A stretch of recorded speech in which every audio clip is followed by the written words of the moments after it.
If you're a leader or an aspiring leader, being able to build trust is absolutely critical. Trust is foundation for high performance in teams and in organizations. In this video, we're going to look at one particularly powerful strategy you can use to build trust with individuals and teams, and we're going to do it by unpacking the rather surprising neuroscience of trust falls. Yes, indeed, trust falls.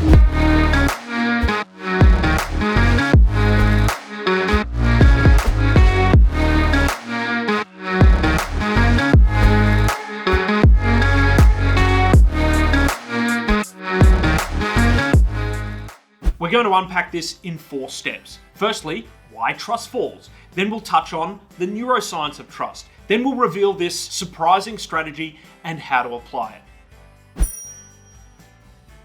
Trust falls. Remember those? The 1990s is calling.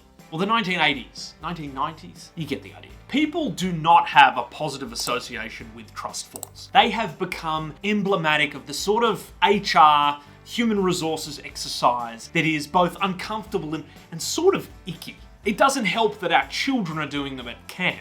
They're also cliched. You know something has become a cliche when it features in mainstream TV or film. Margaret's gonna show us the meaning of trust.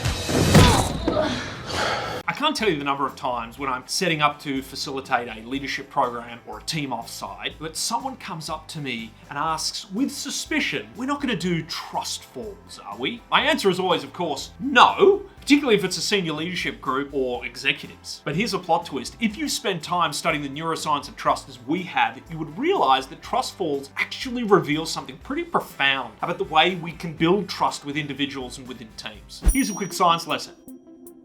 It is Professor Paul Zak of Claremont Graduate University, California, and one of the founders of the field of neuroeconomics, who is credited by many as discovering the neurochemical which causes trust, oxytocin.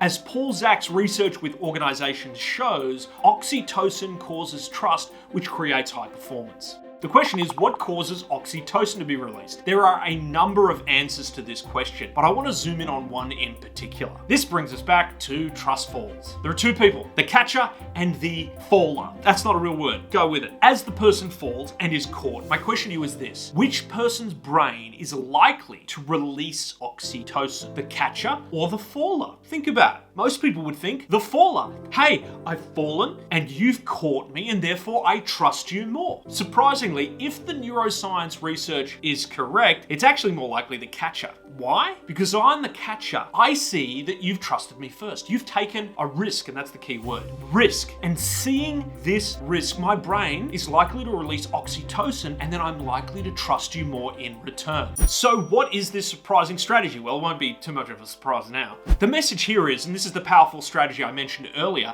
be the one to trust first. Take a risk. This is likely to release oxytocin in the other person's brain. We call this the fall first strategy. Therefore, the formula becomes trust first. Take a risk. This is likely to release oxytocin in the other person's brain, which causes trust, which creates high performance. And how do you do this? Well, here's what you don't do. Don't go around trying to get people to physically catch you. The trust you want to build in teams won't be based on taking physical risks. Trust will be built on taking interpersonal risks. That's how you build a relationship. So the formula is trust first, take an interpersonal risk. This is likely to release oxytocin in the other person's brain, which causes trust, which creates high performance.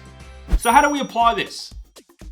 Well, there are a bunch of ways you could do this. A plethora, a myriad, a buffet, a smorgasbord, a herd. Oh my God, what am I doing? Really quick tangent. The other day I went to the thesaurus and I looked up the word thesaurus because I wanted to see if the thesaurus had any other words for thesaurus. And guess what? There is no other word in the English language which means thesaurus. Is that ironic? If that hasn't just blown your mind, you've probably got more important things to do with your time. So how do we apply this?